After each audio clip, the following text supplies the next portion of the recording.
அரக்கோணம் நாடாளுமன்ற தொகுதிக்குட்பட்ட வாக்குச்சாவடிகளுக்கு மின்னணு வாக்குப்பதிவு இயந்திரங்கள், விவிபேட் இயந்திரங்கள் உட்பட வாக்குப்பதிவுக்கு தேவையான பொருட்களை அனுப்பி வைக்கும் பணி மும்முரமாக நடைபெற்று வருகிறது. இதுகுறித்த கூடுதல் தகவல்களை செய்தியாளர் அருளரசன் வழங்க கேட்கலாம்.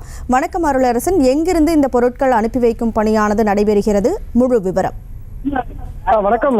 அரக்கோணம் நாடாளுமன்ற தொகுதிக்குட்பட்ட 1699 வாக்குச்சாவடி மையங்களுக்கு தேவையான வாக்குப்பதிவு இயந்திரங்கள் மற்றும் கண்ட்ரோல் யூனிட், விவிபேட் மற்றும் தேர்தலுக்கு தேவையான 121 வகையான பொருட்கள் ஆகியவை அந்தந்த வாக்குச்சாவடிகளும் அனுப்பி வைக்கும் பணி மாவட்ட ஆட்சியர் வளர்மதி தலைமையில் நடைபெற்றது.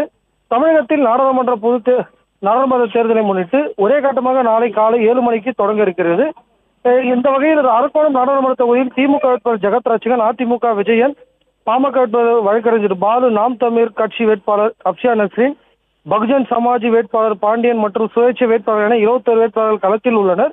இந்த நிலையில் அரக்கோணம் நாடாளுமன்ற தொகுதியில் ராணிப்பேட்டை, ஆற்காடு, சோளிங்கர், அரக்கோணம் மற்றும் வேலூர் மாவட்டத்தை சார்ந்த காட்பாடி, திருத்தணி உட்பட 6 சட்டமன்ற தொகுதிகள் அடங்குகிறது. இந்த 6 சட்டமன்ற தொகுதிகளுக்கும் மொத்தம் 1699 வாக்குச்சாவடி மையங்கள் அமைக்கப்பட்டு அதில் 26 வேட்பாளர்கள் களத்தில் உள்ளதால் ஒவ்வொரு வாக்குச்சாவடி மையத்திலும் 2 வாக்குப்பதிவு இயந்திரங்கள் பயன்படுத்தப்படுகிறது.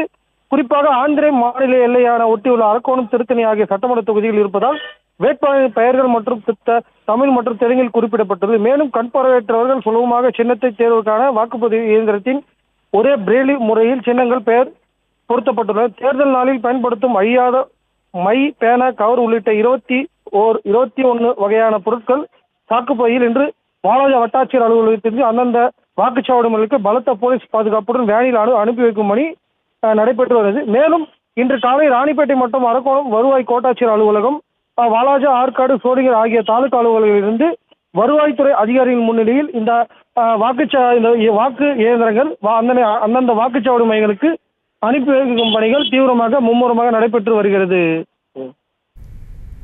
விவரங்களுக்கு நன்றி அருளரசன். செய்திகளை உடனுக்குடனும் துல்லியமாகவும் தெரிந்து கொள்ள சப்ஸ்கிரைப் பண்ணுங்க.